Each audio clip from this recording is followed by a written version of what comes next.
Este mensaje fue impartido en la Iglesia Bautista Roca Eterna de la Ciudad de México. Para más información, visita nuestro sitio de internet rocaeternamexico.com o en Facebook Roca Eterna México. Esperamos que este mensaje sea de bendición a tu vida. Cuando leemos esto, realmente no es una leyenda, hermanos, amigos, no es una leyenda, esto es un hecho verídico, como se indica aquí en el texto. Esta última declaración, cuando dice no había lugar para ellos en el mesón, se ha convertido en una de las declaraciones más familiares de la tradición navideña, ¿no es cierto? Todo el mundo sabe que no había lugar en él o para ellos en el mesón. Son de las frases que nosotros conocemos comúnmente. El hecho de que no hubiera lugar en el mesón, en Belén, y el mesón, hermanos, no es más que un hospedaje para viajeros. O sea, si alguien viajaba, esto era el mesón, iban y buscaban en un mesón una habitación, un lugar para que los viajeros pudieran llegar y poder hospedarse. Pero el hecho de que no hubiera lugar para esta pareja, hermanos, para José y María, fue un asunto grave, fue un asunto delicado, y todos saben por qué. Porque María estaba a punto de ¿qué? De dar a luz, estaba a punto de traer a luz a un bebé. Y esta joven pareja, José, que probablemente hay variaciones, hermanos, he estado investigando esto, hay variaciones. Yo te diría que está entre los 14, 15 años, José, en ese momento José tenía esa edad, y María puede ser de 13 a 14, 15 años también, que era la edad que tenían estos jóvenes en ese tiempo. Ellos dos, con esta edad, los dos habían viajado aproximadamente 150 a 200 kilómetros de Nazaret a Belén.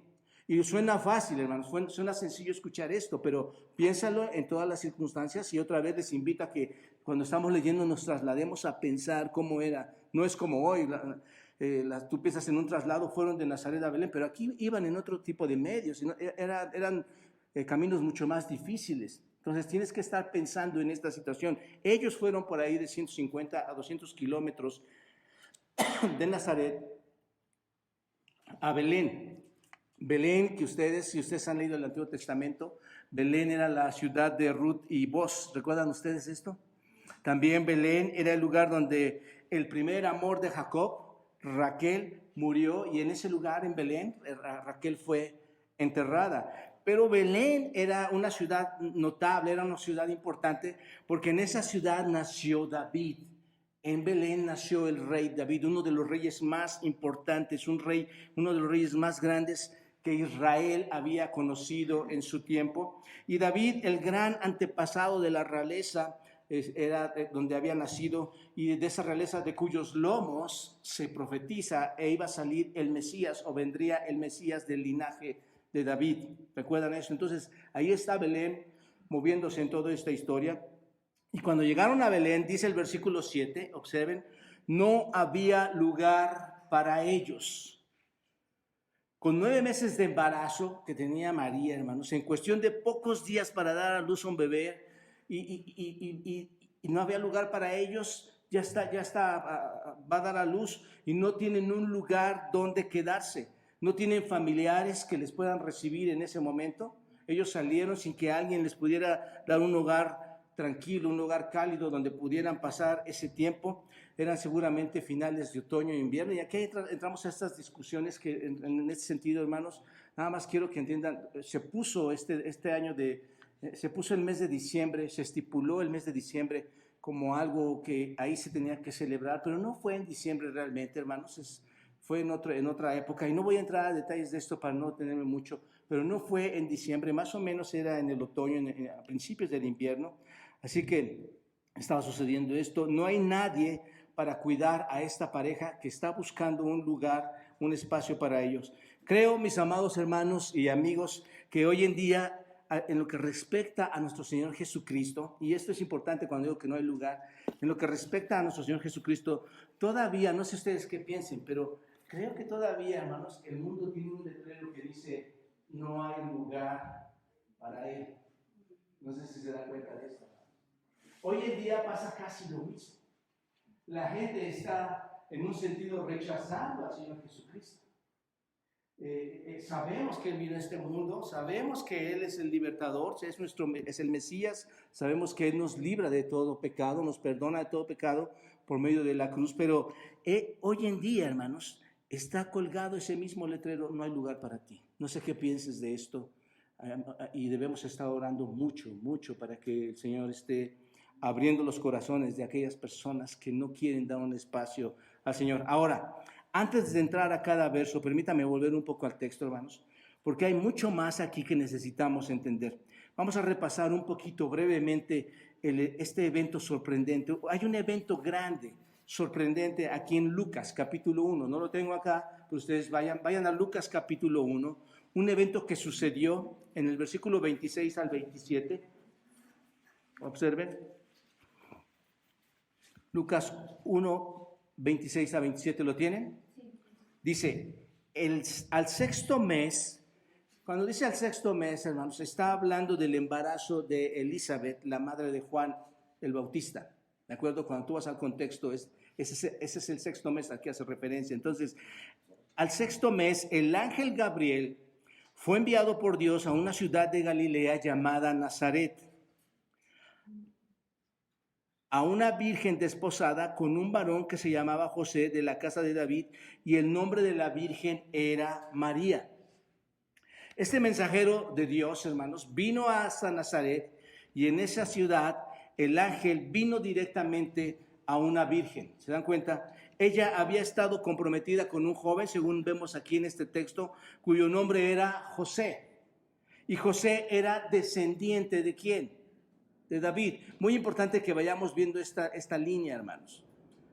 José como descendiente de David. Y esto es lo que el ángel Gabriel le dijo. Observen, versículo 28.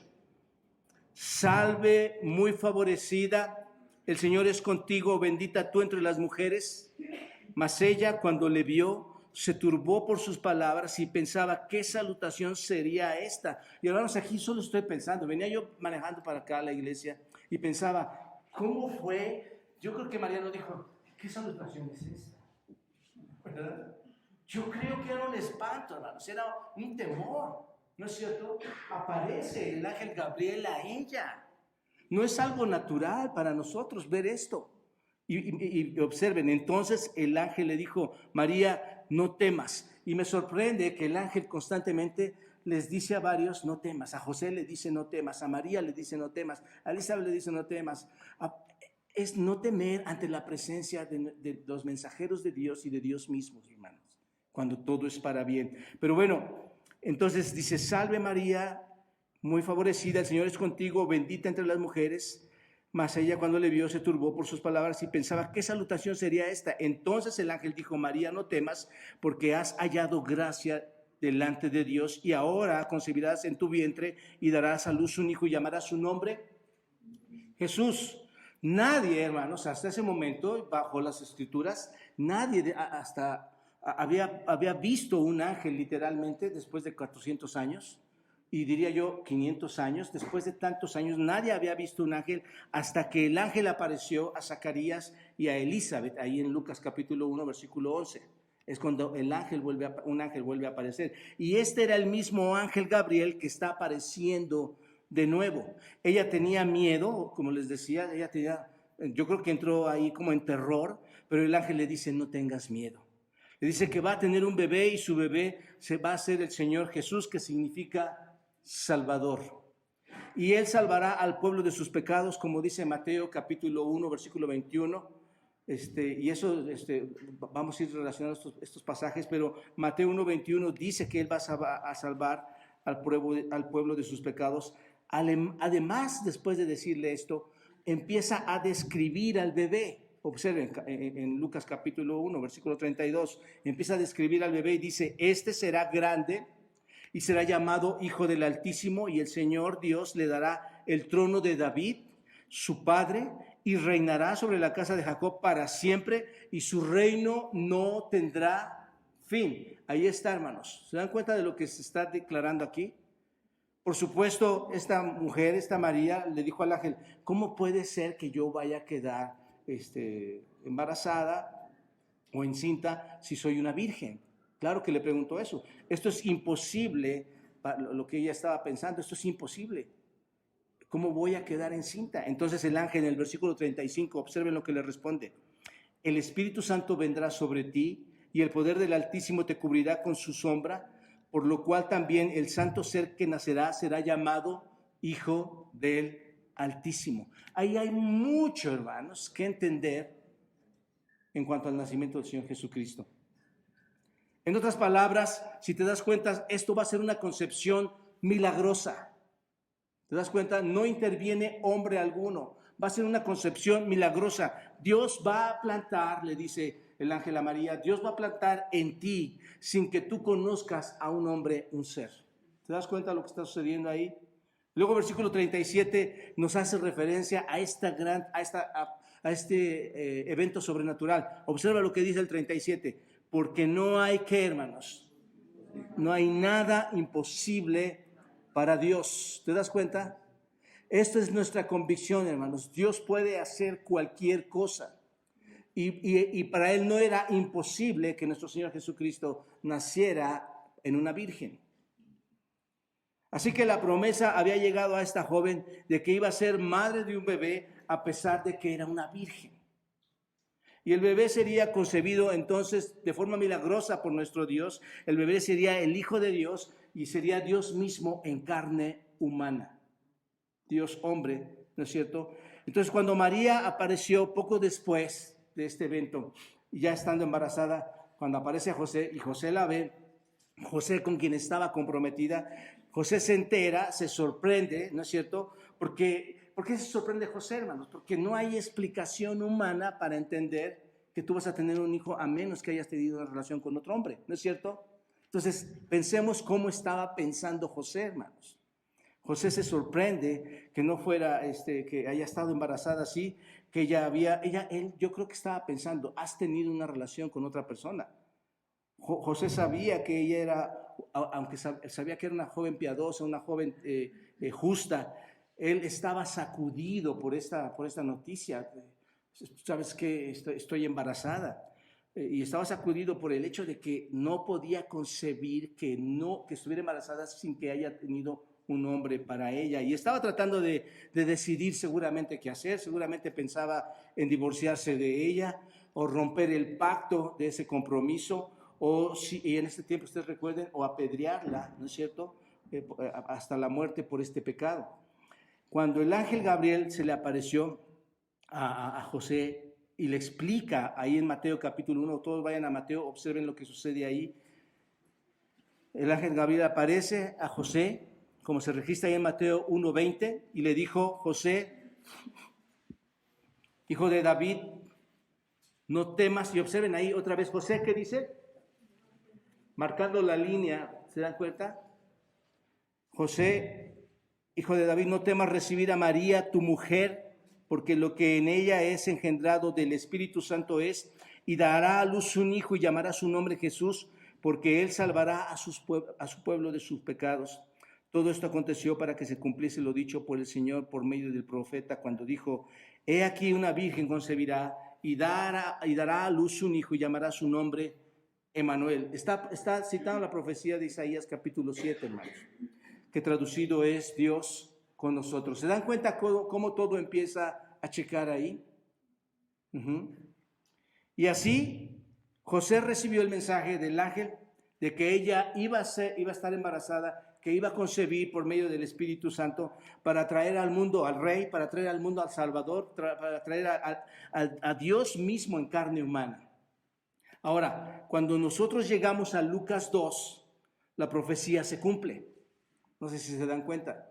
Todo está aconteciendo en el 1, pero la profecía se cumple en el capítulo 2. Han pasado ya 9 meses desde el anuncio del ángel Gabriel y María está ya en término, se dan cuenta, ya está por dar a luz, y ella en este pasaje, en el capítulo 2, da a luz a nuestro Señor Jesucristo. Ahora, esta mañana y durante unas semanas, como les decía, vamos a estudiar este pasaje, hermanos, de Lucas 2, que nos habla del nacimiento de nuestro Señor Jesucristo. Primero, un punto que vamos a observar, lo que sucedió en aquellos días. ¿Qué sucedió en aquellos días? Vamos a ver 3 cosas que nos dan estos primeros 7 versículos. ¿Qué es lo que sucedió en aquellos días? Versículo 1 dice que aconteció en aquellos días que se promulgó un edicto de parte de Augusto César, que todo el mundo fuese empadronado. Este primer censo se hizo siendo Cirenio gobernador de Siria, e iban todos para ser empadronados, cada uno a su ciudad. Dice el Evangelio de Lucas que aconteció en aquellos días. La pregunta, hermanos, aquí, ¿cuáles son aquellos días? Bueno, si tú vas leyendo el texto tranquilamente y vas viendo todo su contexto, aquellos días son los días de Herodes, cuando Herodes reinaba como rey, un rey idumeo o un rey edomita, que eran muy despreciados por los israelitas. Entonces eran los tiempos del rey Herodes en Israel. Los días de Gabriel, los días del ángel Gabriel cuando vino a Zacarías y cuando vino a Elizabeth. Los días en que Juan el Bautista, el profeta, el precursor del Mesías, nació en esos mismos días. Todo está aconteciendo en esos días. Esto es todo lo que acabamos en una parte de leer. ¿Se dan cuenta? Sucedió en aquellos días que salió un decreto de César Augusto. César Augusto era el emperador en ese entonces de Roma, hermanos, para que se hiciera un censo sobre toda la tierra habitada. Iban a establecer un censo. Esto fue el primer censo, según lo vemos aquí. Fue uno de los primeros, o el primer censo realizado mientras Cirenio era gobernador de Siria. Y todos estaban procediendo a registrarse para el censo, cada uno, dice el texto, en su propia ciudad. Es asombroso, hermanos, cómo cuando tú lo lees no nos damos cuenta, pero es asombroso cómo vas viendo que Dios está acomodando todo. Todo lo que va a acontecer tiene un sentido para Dios, tiene un propósito para Dios, y va a llegar hasta la voluntad decretada por Él. ¿Se dan cuenta de esto? Este censo no era nada más así porque sí, hermanos. Dios reuniendo cada uno de los detalles y todos los componentes del nacimiento de nuestro Señor Jesucristo, del nacimiento del Mesías, en el momento correcto, en el lugar correcto. Debía mover la mente de César, de este Augusto César, que era un hombre, sí tenía muchas cualidades, hermanos, pero en realidad era un hombre pagano. Él no conocía nada de las Escrituras. Era un impío que no sabía nada acerca del Antiguo Testamento. No sabía nada sobre la venida del Mesías, no sabía nada de Dios, no sabía nada en absoluto, hermanos. Era en todos los sentidos un impío, un pagano, y sin embargo jugó un papel muy especial, jugó un papel muy crítico en el cumplimiento de esta profecía, en el nacimiento del Dios hombre, el Mesías, el Jesucristo. ¿Por qué? ¿Por qué jugó un papel crítico? Porque hizo un decreto. ¿Se dan cuenta? Hizo un decreto. Algunas cosas van a ocurrir si ocurren otras cosas, hermanos. Eso es lo que quiero que estén observando. Si no hubiera habido ese decreto, la pregunta es, ¿dónde habría nacido el Señor Jesucristo? Y ahorita lo vamos a ver. Su nombre realmente era, bueno, lo que vemos aquí y nos dice, lo vemos aquí en el Nuevo Testamento, es Augusto César, así es como lo conocemos en el Nuevo Testamento, pero su nombre real era Cayo Octavio, así se llamaba. César realmente era un término que se aplicaba, hermanos, para decir a alguien que era un rey, que era un faraón, que era un emperador. Ese es el César. ¿Me explico? Ese nombre se le otorgaba como un título. Rey, emperador, faraón. Y Augusto es un adjetivo calificativo que solamente significa venerado, honrado, majestuoso. Entonces era un rey venerado, un rey majestuoso, un emperador grande, un rey honrado. Y este fue un título que se le otorgó a él en el año 27 a.C., a Cayo Octavio, para llamarle Augusto César. Y se lo dio el senador romano. Entonces, el gobierno del Imperio Romano de este hombre duró cerca de 45 años, hermanos. Era un hombre tan notable que fue llamado, o en una inscripción en una piedra, fue llamado el Salvador del mundo. Así se le conocía también a este Augusto César, el Salvador del mundo. Así de fuerte era venerado, fue adorado como un dios, fue adorado como una deidad. ¿Se dan cuenta? Que era el falso Salvador del mundo, hermanos, no sabía absolutamente nada del nacimiento de nuestro Señor Jesucristo, que es el verdadero Salvador del mundo. ¿Se dan cuenta? No sabía absolutamente nada de ellos, pero en el curso normal del gobierno, de su gobierno, determinó que era necesario que el Imperio Romano realizara un censo. Y el Imperio Romano era tan vasto, hermanos, que usó el censo básicamente para traer impuestos. Ese censo era, te empadronabas para que, como sucede hoy, tenemos un padrón y conocemos quiénes son. En este mismo tiempo también ellos se empadronaban, hacían ese censo y sabían cuántas personas había, y el propósito era el cobrar estos impuestos. La razón del censo era identificar a todos los ciudadanos para que pudieran ser grabados cada una de estas personas. Eso es exactamente lo que estaba sucediendo entonces ahí. Augusto César quería grabar toda la extensión del Imperio Romano. El Imperio Romano era un imperio poderoso en ese tiempo, hermanos, porque estaba prestando servicios a todas las naciones que se habían convertido en sus vasallos, que se habían convertido en sus súbditos de esta gran potencia romana. Y así hizo un decreto para que todo el mundo conocido en el Imperio Romano en ese momento quedara registrado literalmente, debían quedar registrados. Este fue el primer censo realizado, dice la Escritura, mientras Cirenio era gobernador de Siria. Este censo, dicen los historiadores, hermanos, se realizó en el año 8 antes de Cristo. Sin embargo, se piensa que no hubo ese cumplimiento del censo, aunque fue en el año 8 y se decretó, no lo cumplieron en ese año, sino que aparentemente ahí en Judá se cumplió 2 o 4 años después. A los judíos, ustedes saben, hermanos, detestaban a los cobradores de impuestos, ¿verdad? Como a Mateo, lo detestaban. A los judíos no les gustaba pagar impuestos en Roma, y aparentemente Herodes, entonces siendo rey ahí, pudo detenerlo por un tiempo posible, pero finalmente en algún momento del tiempo, después de 6 a 4 años antes de Cristo, se vieron obligados a cumplir este decreto, porque seguro que había fechas límites, como lo hay hoy en nuestros días. Seguramente tenía una fecha límite y dijeron, ya lo tenemos que hacer. Es por esta razón, hermanos, es importante entender esto, porque tenían que cumplir con esos límites de tiempos. Y por esta razón, José y María, que estaba embarazada, tuvieron que hacer un viaje de 150 a 200 kilómetros.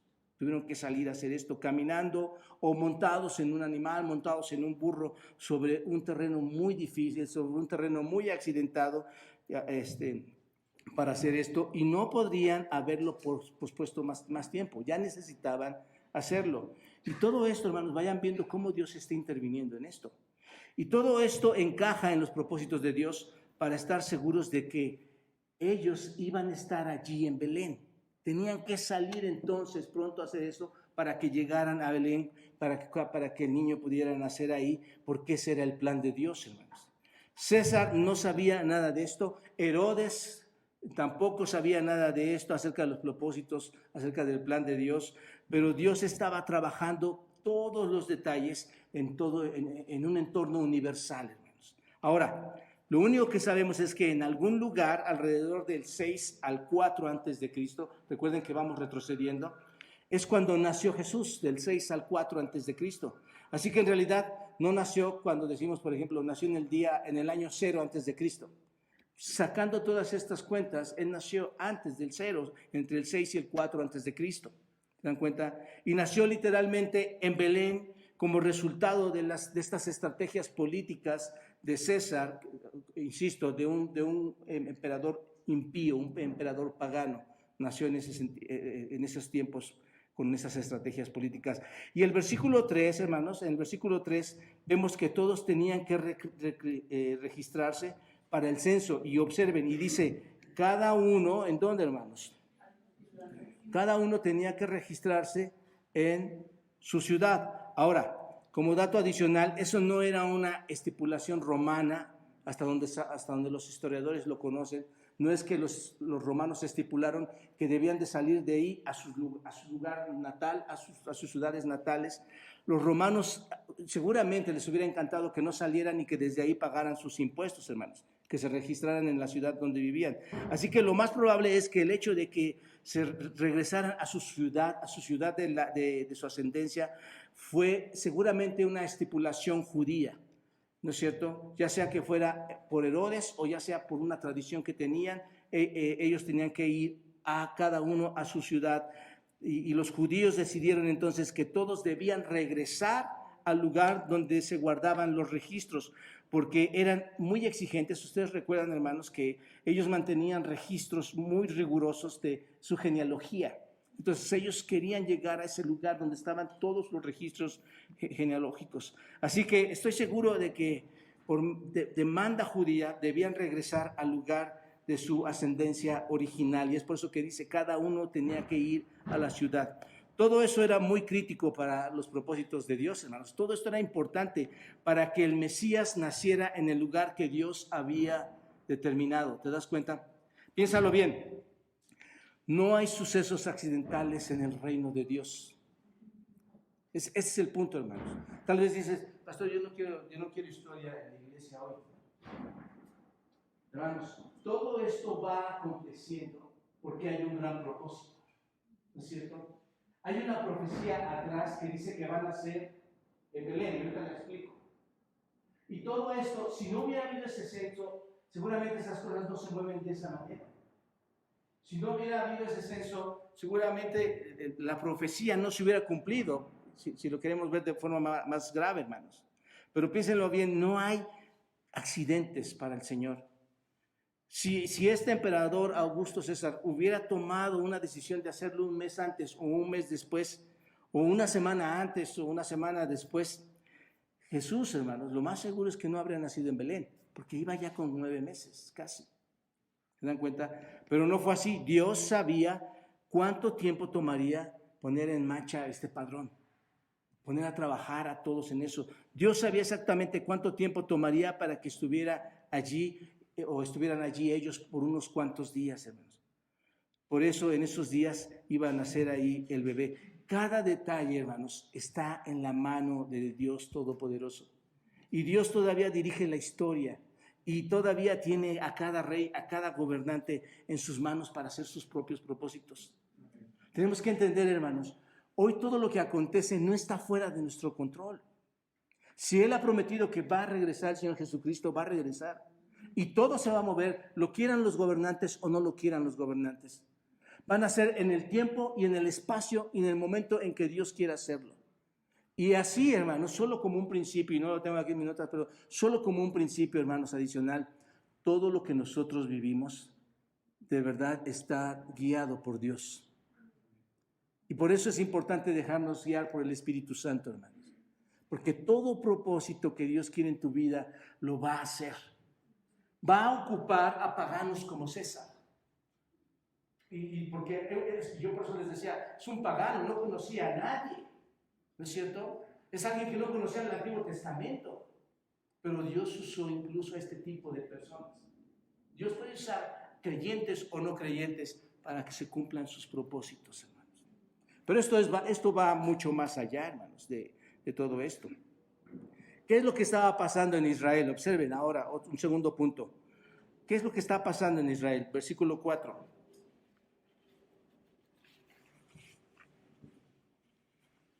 Y José subió de Galilea, de la ciudad de Nazaret, a Judea, a la ciudad de David, que se llama Belén, por cuanto era la casa y familia de David, para ser empadronado con María su mujer, desposada con él, la cual estaba encinta. Ahora aquí está hablando de Galilea, está hablando de Nazaret, está hablando de Judea, está hablando de la ciudad de David, está hablando de Belén. ¿Se dan cuenta? Ahora estamos mirando a toda esta nación de Israel, y la nación de Israel, hermanos, ¿qué es lo que tenía más apegado la nación de Israel en sus manos, hermanos, por decirlo así? Las Escrituras. Israel conocía las Escrituras, hermanos, más que cualquier otra nación. Israel estaba conectada con las Escrituras, porque Dios le dio a los judíos las Escrituras, y la Escritura era muy específica en cuanto a este tema. La Escritura decía en dónde iba a nacer el Mesías, ¿no es cierto? Si el pueblo de Israel era el más conectado con las Escrituras, ¿el pueblo de Israel sabía dónde iba a nacer?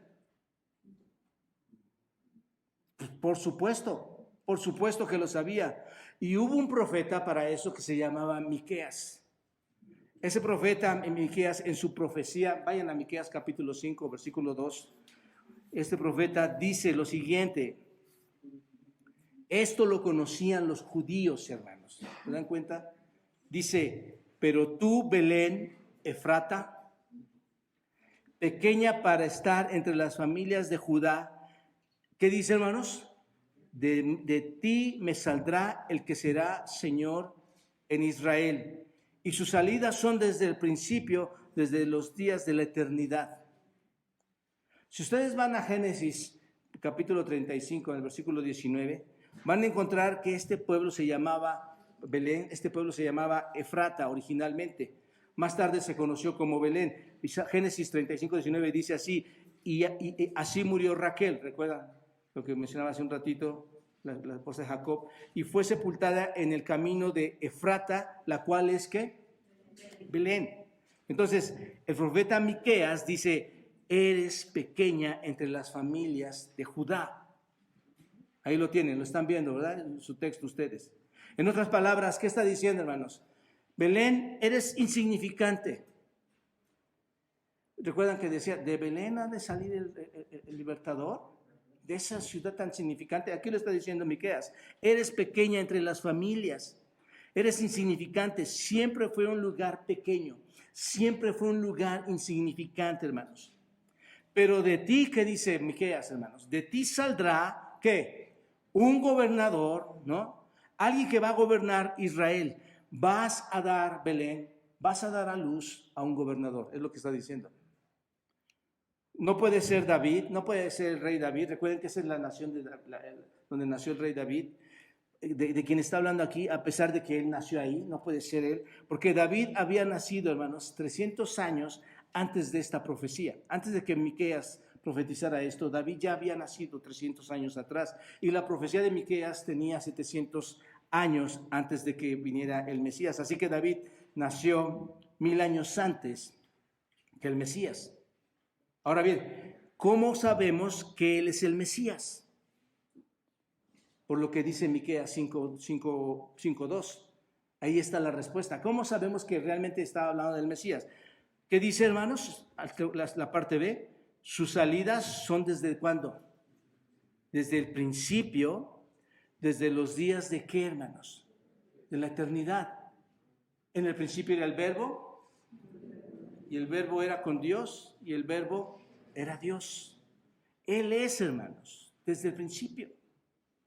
Él es un ser eterno, y solo un ser eterno existente se podría convertir en un gobernante que naciera en Belén. ¿Se dan cuenta de esto, hermanos? Así que Lucas quiere que entendamos esto. Él nunca, aunque nunca menciona la profecía, quiere que entendamos esto, que cada judío que estaba esperando al Mesías conocía la profecía de Miqueas. Todos la conocían. Era una profecía inconfundible. Nadie podía decir que no la conocía, hermanos. Y Mateo, en el Nuevo Testamento, la menciona en Mateo capítulo 2. Vayan a Mateo 2, versículos 5 y 6. Observen lo que dice ahí Mateo. Ellos le dijeron, hablando de dónde iba a nacer el niño, le dicen, en Belén de Judea, porque así está escrito por el profeta. Y tú, Belén, de la tierra de Judá, no eras la más pequeña entre los príncipes de Judá, porque de ti saldrá un guiador que apacentará a mi pueblo Israel.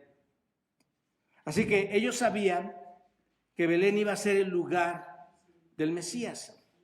Esto se vuelve muy importante, todo esto que estamos hablando, porque cuando Augusto César puso en marcha, cuando levantó este censo, hermanos, el resultado final de este censo, de esto fue que esta pareja, que José y María, iban a estar en Belén debido a la fecha establecida. ¿Se dan cuenta? Ahí van a llegar entonces. Iban a estar allí en el mismo momento en que nació ese niño. Iban a estar allí en el 9º mes de su embarazo. Iban a llegar ya ahí. Entonces, ¿qué pasa, hermanos? José sube a Galilea, de la ciudad de Nazaret, en la Judea, hasta la ciudad de David, para llegar a ese evento que Dios ya estaba trazando. No se refiere, cuando dice la ciudad de David, no se refiere a la ciudad donde David se sentó para ser el rey. No hace referencia a esto, hermanos, que está en 2 de Samuel, ahí capítulo 5, y más referencias que hay ahí adelante. Pero aquí se refiere a la ciudad donde nació David y que se llama Belén, hermanos. Así que José va a la ciudad de David, que se llama Belén, y va allí porque era de la casa y de la familia de David. Observen, Lucas capítulo 1, versículos 25 y 26. Observen lo que dice. Al sexto mes, el ángel Gabriel fue enviado por Dios a una ciudad de Galilea llamada Nazaret, a una virgen desposada, y ahí está otra vez, hermanos. ¿Cómo dice? Con un varón que se llamaba José, de la casa ¿de quién? De David. Entonces había descendencia ahí de José con David. Y María también tenía descendencia de David, y eso es importante porque Jesús venía entonces del linaje de David. ¿Se dan cuenta de esto? Y ustedes lo pueden ver a María en el capítulo 3. Pero a través de su padre José, que no era su padre biológico, sino su padre físico, a través de su padre José, su padre terrenal, obtuvo el derecho de ser gobernante, hermanos. Todo empieza a encajar ahí, ¿te das cuenta? Así que bajaron a registrarse porque se suponía que debían registrarse en la casa de sus antepasados. Todos debían regresar a sus casas donde nacieron, ¿no es cierto? Y nuevamente les recuerdo, todo esto es perfecto en el plan de Dios, hermanos. Todo esto es perfecto en el plan providencial de Dios, llevándolos exactamente a donde debían estar. Porque el Mesías era un hijo de David e iba a nacer en la ciudad de David. ¿Te das cuenta? Todo está encajando, todo se está moviendo hacia ese punto. Ahora, el versículo 5 dice que fueron a registrarse para ese censo junto con María, que estaba comprometida con él, ¿no es cierto? Y estaba embarazada. Realmente era algo tremendo, hermano, lo que estaba pasando con ellos, piénsalo. Era algo aterrador para esta pareja de tan corta edad. Ya les digo que estaba entre 13 y 15 años. Hacer un viaje así, en esas circunstancias, era algo difícil. Así que fue un viaje forzado. Tuvieron que salir rápidamente a Belén. Era necesario. ¿Por qué, hermanos? ¿Por qué era necesario que bajo este censo todo se cumpliera? Era necesario porque el plan de Dios debía de cumplirse. ¿Te das cuenta? Esta profecía debía de cumplirse, la palabra de Dios debía de cumplirse. Y Belén era el lugar porque ese era su linaje. Ese era el lugar donde necesitaban estar porque es el hogar de David, el gran rey que conocemos en las Escrituras. Dios entonces los movió allí para cumplir la clara declaración que acabamos de leer ahí en Miqueas 5. Los mueve hasta ahí. Ahora bien, aquí dice que María estaba desposada. Y desposada significa comprometida con él, hermanos. Y esto es interesante porque Mateo 1, en el versículo 24 a 25, dice que estaba casada. Y en el otro dice que estaba desposada o comprometida. Y Mateo 1 dice así, en el versículo 24, y despertando José del sueño, vayan todos, si quieren, véanlo ahí, hermanos, Mateo 1, versículo 24, y despertando José del sueño, hizo como el ángel del Señor le había mandado. ¿Y qué dice, hermanos? Y recibió a su mujer, pero no la conoció hasta que dio a luz a su hijo primogénito y le puso por nombre, ¿qué? Jesús. Cuando José, hermanos, se levantó del sueño, del que está hablando aquí Mateo, cuando se levanta del sueño, hizo exactamente lo que el ángel le ordenó. José va y la toma como su esposa y la mantuvo virgen hasta que dio a luz a su hijo. Lo que eso indica, hermanos, si te das cuenta, es que hubo una ceremonia de matrimonio, hubo un casamiento. En ese momento tal vez. Y creo que en realidad se casó con ella en ese momento, hermanos. Y lo creo, hermanos, y esto es bastante claro en este texto de Mateo, ¿no es cierto? Que fuera y tomara a su mujer. Y eso era lo correcto, era lo mejor que podían haber hecho, hermanos. Eso habría calmado muchas preguntas, porque recuerden, hermanos, si alguien está embarazada antes de tiempo o de nuestro esposo, ¿te imaginas cuántas preguntas le iban a hacer? Entonces creo que era lo correcto, eso calmaba todas estas preguntas.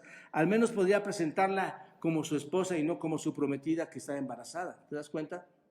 Entonces él la cubrió con su amabilidad al seguir adelante con la ceremonia de matrimonio. Así que en realidad hubo una boda ahí, hermanos, una ceremonia legítima de matrimonio, una ceremonia legal. Y luego observen, nada más estamos viendo todos esos detalles, y luego observen finalmente, versículos 6 al 7, viene el alumbramiento, hermanos. Versículo 6, y aconteció que estando ellos allí, se cumplieron los días de su alumbramiento, y dio a luz a su hijo primogénito y lo envolvió en pañales y lo acostó en un pesebre porque no había lugar para ellos en el mesón. Ahora empezamos a llegar a las circunstancias que están pasando ya ahí con ellos. Y aquí es donde viene ya un poquito más la atracción, hermanos, de esta historia. Dice el versículo 6, y aconteció que estando ellos allí, ¿Dónde es allí, hermanos? Belén. ¿Dónde, en qué parte de Belén? No lo sabemos. No lo sabe, la Biblia no dice en qué parte de Belén. No lo sabemos. No sabemos cuántos tiempo estuvieron en Belén. Lucas no nos lo dice. No nos dice cuántos días estuvieron ahí, porque los días se completaron para que ella diera a luz. No nos dice cuántos días estuvieron ahí. No se nos dice dónde estaban. No nos dice el lugar exacto, si ves el texto. Pero sí se nos dice al final del versículo 7 algo importante, hermanos, que es, no había lugar para ellos en el mesón. Cualquier espacio que hubiera habido, hermanos, este espacio, este lugar, estas habitaciones fueron tomadas por todos aquellos funcionarios romanos o funcionarios judíos que se juntaban para poder hacer o levantar o dirigir este patrón. Ellos se anticiparon y tenían esos lugares ya ocupados. Así que se completaron los días para que ella diera a luz ahí. Y Lucas no nos da más detalles, solo dice que dio a luz. No nos dice más, solo dice dio a luz. En la plenitud, hermanos, de los tiempos, Dios envió a su Hijo, nacido de una mujer. Dios envió a Emmanuel, el Dios de la eternidad, entró en el tiempo y en el espacio en ese momento. ¿Te das cuenta? El Señor de la inmensidad, el Señor de la omnipresencia, el Señor de la omnipotencia, el Señor de todo, hermanos, estaba confiando, estaba confinado, estaba puesto en un bebé. ¿Te das cuenta de esto? Confinado en un ser humano, confinado en un bebé pequeñito. Ahí está, hermanos. Esta pequeña vida ahora está en los brazos de ¿quién, hermanos? De José y María. ¿Te das cuenta? De estos jóvenes padres.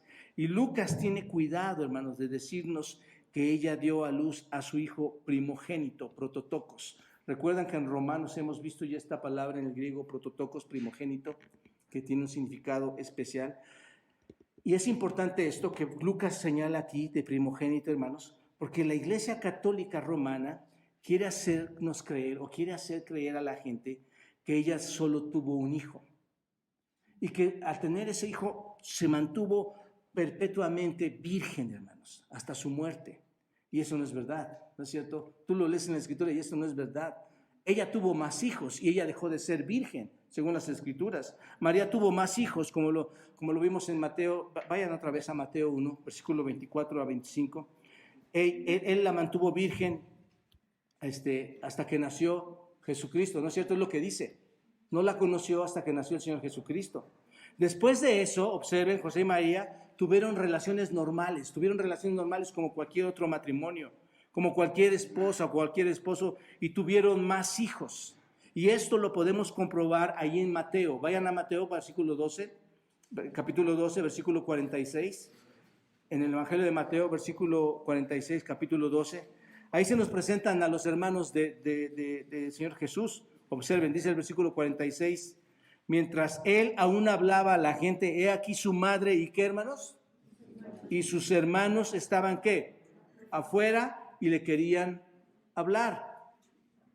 Y en Mateo 13, más adelante, un capítulo, en el versículo 55, incluso se dan los nombres de algunos de sus hermanos, porque no solamente tuvo hermanos, tuvo hermanas, hermanos. Y en el capítulo 13, versículo 55 dice, ¿no es este el hijo del carpintero? ¿No se llama su madre María y sus hermanos Jacobo, José, Simón y Judas?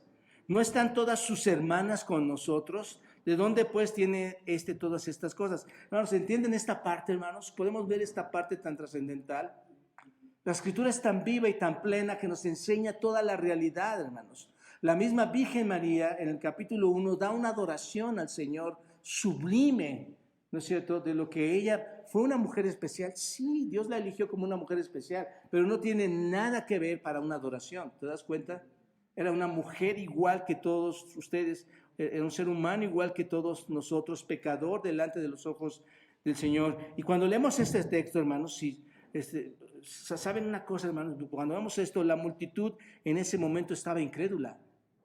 Decían que el Señor Jesús no era nadie especial, ¿no es cierto? Es hijo de un carpintero. Dijeron que Jesús era solo el hijo de María, de ese carpintero, y sus hermanos Santiago, José, Simón y Judas, y sus hermanas, dice, están aquí con nosotros. Simplemente miraban a esa familia como una familia ordinaria, hermanos. ¿Se dan cuenta? Pero el punto al que quiero llegar, el punto es que Jesús no fue el único hijo de María que María tuvo, hermanos. ¿Se dan cuenta? No fue su único hijo. Jesús no fue el unigénito, ¿no es cierto?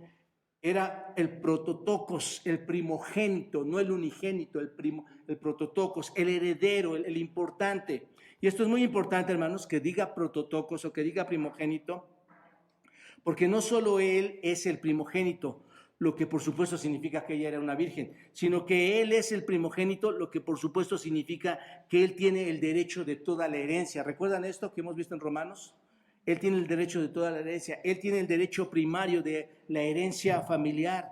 Así que José y María no tenían, y si te estoy diciendo toda la herencia, te va a decir, es que José y María, ¿qué le iban a dar? No es que José y María tenían bienes materiales o casas o valores materiales, no tenían nada que dejarle de forma material.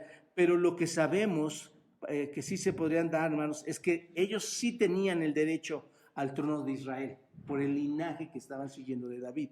¿Te das cuenta? No había habido un rey en Israel en ese tiempo, hermanos. Y realmente nunca lo ha habido en ese sentido. Los babilonios, los medopersas, los griegos, los romanos gobernaron siempre sobre Israel, ¿no es cierto? Siempre gobernaron sobre ellos. Y alguien siempre estaba gobernando sobre Israel, pero nunca estaba en la línea real de David, ninguno de ellos. Y el único que está en la línea real de David, ¿quién va a ser? ¿O quién es? Cristo. ¿Te das cuenta? La línea real todavía estaba allí, en la vida de José, en la vida de María. Así que lo que pasaron a nuestro Señor Jesucristo fue el derecho de gobernar en el trono de David. ¿Te das cuenta? Eso es lo que se adquiere ahí. Era el primogénito. Si tú ya estudias después el Antiguo Testamento, vas a encontrar la importancia de la herencia de los primogénitos, y ahí lo vas a poder complementar aún mucho más. Y solo algunos detalles que parecen aquí importantes, hermanos, asombrosos. Ella dice, versículo 7, dice que lo envolvió en ¿cómo, hermanos? Lo envolvió en pañales, en telas. No vayan a pensar que eran pañales desechables. No, sé que lo sabes, pero es que me gusta pensar, hermanos, cómo es que ella, ¿por qué los envolvían así? La verdad es que en ese tiempo estas personas, las madres judías, envolvían a sus hijos en pañales, en telas, para cuidar del frío, como hoy en día hay muchas personas que envuelven al bebé y lo tienen bien acalorado. Esa era una costumbre también ahí, pero ¿cuál era el sentido de que Lucas nos dijera que María lo envolvió en pañales, hermanos? El Señor Jesús nació como cualquier otro niño. ¿Te das cuenta? Una madre judía hacía esto siempre. Cada vez que nacía un niño, lo envolvía en pañales de tela, como les digo, para poder calentarse o calentarlos. El punto es que ella trató al bebé como cualquier otro bebé. ¿Te das cuenta? Esto es solo un bebé como nosotros, en carne. Ese es el punto al que quiero llegar. Físicamente se parecía a cualquier otro niño que tú has visto cuando recién nace. Entonces no se le puso ninguna túnica real, no se le puso una corona, no se le vistió con ropas elegantes cuando él nació. Salió como todos los demás, salió como todos, de la misma manera, exactamente de la misma manera. Entonces piensen en eso, nace, lo pone en pañales, como cualquier otro niño. Y luego dice algo más interesante, y lo acostó en un pesebre. Lo acostó porque no había lugar para ellos en el mesón. Pesebre, hermanos, en el griego la palabra es faten. En griego significa comedero. Y muchos decimos, no, es que nació en un pesebre. Tú cuando lees la Biblia no dice que nació en un pesebre, ¿verdad? Nunca en un establo. Nunca ves que haya dicho que la Biblia diga un establo. Sacamos la deducción por lo que dice esta palabra. Feten significa comedero. Y la Biblia dice que fue puesto en un comedero, en un pesebre. Y de eso podemos deducir entonces que nació ¿en dónde, hermanos? En un establo, ¿no es cierto? Ellos llegaron, buscaron en el mesón, como cuando tú llegas a un hotel, buscas en el mesón, no hay lugar, te regresas al estacionamiento y te quedas ahí, ¿no es cierto? Ellos llegaron igual al mesón, no había nada. ¿En qué se trasladaban? En burros, en camellos, todos esos animales ahí.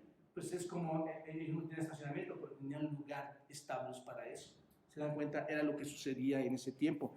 Entonces, van a este comedero de animales y dice que no había lugares para ellos en el mesón.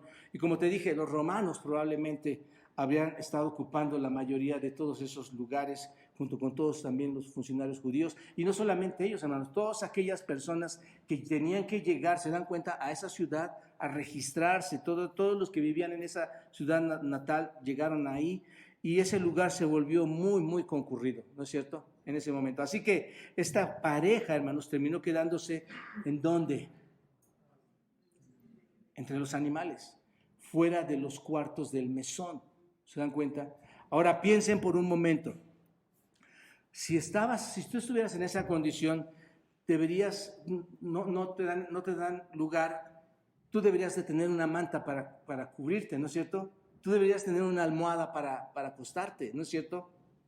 Y si no tuvieras esa manta, entonces vas a terminarte envolviéndote en tu propia ropa. Buscas la manera de cómo resguardarte en un lugar tan frío donde pudieras decir, aquí no entra el viento. Piensen en esas circunstancias, hermanos. Estarías allí probablemente en ese lugar, en ese patio donde los animales están en medio de todo, animales de carga, camellos, burros. ¿Entendemos esto, hermanos? Yo he ido a algunos establos, a algunos pequeñitos lugares, y apenas entras y el olor es terrible. Porque están ahí los animales. Y incluso puedes tener un pedazo pequeñito y tener ahí a unos animales y huele horrible. ¿Te das cuenta? La idea es que entendamos qué estaba pasando, hermanos. Él es el rey. Él es el rey. Él viene a este mundo y viene a este lugar. ¿Te das cuenta? Era un lugar que durante días José y María encontraron para descansar. Era un lugar donde encontraron para que ellos pudieran estar ahí. No sabemos, hermanos, cuándo se registraron para ese padrón, recuerdan, porque todo iba por ahí. No sabemos cuándo, o si tuvieron que esperar mucho tiempo, o si llegaron a la fila y pudieron empadronarse y registrarse. No sabemos si ya se habían registrado y José no quería regresarse de nuevo porque ella iba a dar a luz. No sabemos. Pero sabemos, hermanos, que iban a estar allí para esperar el nacimiento del Señor Jesucristo en un lugar tan terrible. ¿Te das cuenta? Esa es la historia, más o menos, hermanos, un poquito hablando del contexto de lo que está aconteciendo y por qué celebramos todo esto. Bueno, concluyo con esto, hermanos. Cuando Jesús vino al mundo, vino, y como lo acabamos de ver, vino en las condiciones más malolientes, más sucias, más incómodas, ¿no es cierto? Sin embargo, esta es la maravilla de la gracia, hermanos. Esto es lo maravilloso de la gracia. Y esto es parte de la historia de que cuando Dios descendió, vino hasta lo más bajo. Cuando vino a esta tierra, vino a lo más bajo. Jesús, siendo en forma de Dios, dice Filipenses, no estimó el ser igual a Dios como cosa a que aferrarse, sino que se humilló, se despojó a sí mismo, se humilló a sí mismo. ¿Hasta dónde? Hasta el final. No solo para nacer en un establo maloliente, en un establo incómodo, sino para convertirse, hermanos, en el sustituto de los pecadores que estamos sucios, que estamos malolientes, que somos exactamente como ese establo, hermanos. ¿Se dan cuenta de esto? Y descendió a los pobres, descendió a los humildes, descendió a los viles, a los malvados. Él vino a la gente común para traerles salvación. ¿Se dan cuenta? Así que el establo al que está haciendo referencia aquí, maloliente, simplemente, hermanos, es una metáfora del pecado y de la miseria en la que el hombre vive. Así que tristemente, dice la Escritura, no había lugar entonces para el Señor, para ellos no había lugar. Y hoy en día, hermanos, como comencé diciéndoles a ustedes, hoy en día para muchos no hay espacio para Él. No hay espacio para Él. Y de manera muy ilógica celebran un evento que para nosotros, ahora que estamos estudiando, tiene una relevancia trascendental. El Dios eterno vino a este mundo, se hizo carne para podernos limpiar, perdonar nuestros pecados.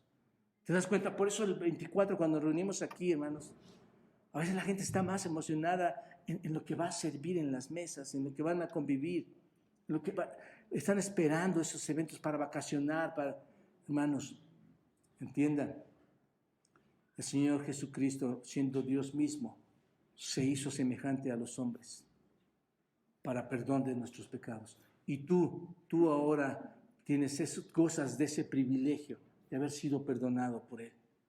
¿Te das cuenta?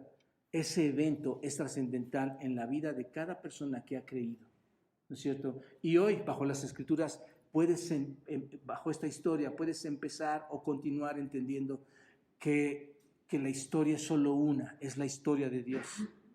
Y la historia de Dios no es la adoración a otros seres. La historia de Dios es la adoración al que nos ha dado la vida, es a nuestro Padre, a Cristo, a su Espíritu, al Espíritu Santo.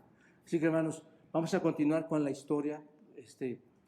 Esto parece que nos remonta a Juan cuando dice: a los suyos vino y los suyos, ¿qué? No le recibieron. Pero tienes que empezar con esto. Dios controla todos los tiempos. ¿Te das cuenta? Dios tiene control de todos los tiempos, de todos los momentos, de todos los espacios. Dios hace grandes reyes en el mundo, los pone y los quita, hermanos. Dios cumple las profecías de las Escrituras y las va a seguir cumpliendo. ¿Se dan cuenta? Con Lucas nos damos cuenta de esto.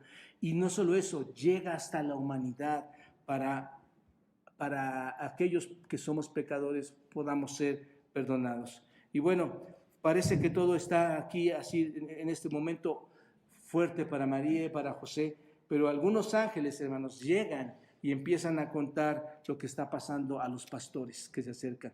Eso lo vamos a ver después, en la próxima semana, si Dios quiere, hermano. Pero mientras nos llevamos esto que nos va a ayudar a entender, cuando te sientes a tu mesa y quieras celebrar la Navidad, puedas decir: esto es profundo, esto tiene más significado de lo que yo había pensado, esto es más que una celebración, es el nacimiento de Emmanuel, Dios con nosotros, la profecía cumplida, los momentos y el tiempo trabajados por Dios, y estamos hasta este momento. Dios tiene control de mi vida, entonces seguramente esto nos va a llevar a los propósitos en el espacio y en el tiempo. ¿Te das cuenta? Padre, gracias, Señor, por esta mañana. Te pedimos tu favor, tu guía, para poder seguir comprendiendo, Dios, estos magníficos eventos que hasta hoy siguen teniendo impacto en la vida de la humanidad, de aquellos a los que tú has de llamar, Señor, porque este evento sigue teniendo efectividad cuando alguien te reconoce, cuando alguien reconoce a Jesucristo como su Salvador. Señor, y esto no es más que arrodillarnos y darte gracias por todo esto que tú haces, que cumples. Gracias por el control que tienes, Señor, de las cosas.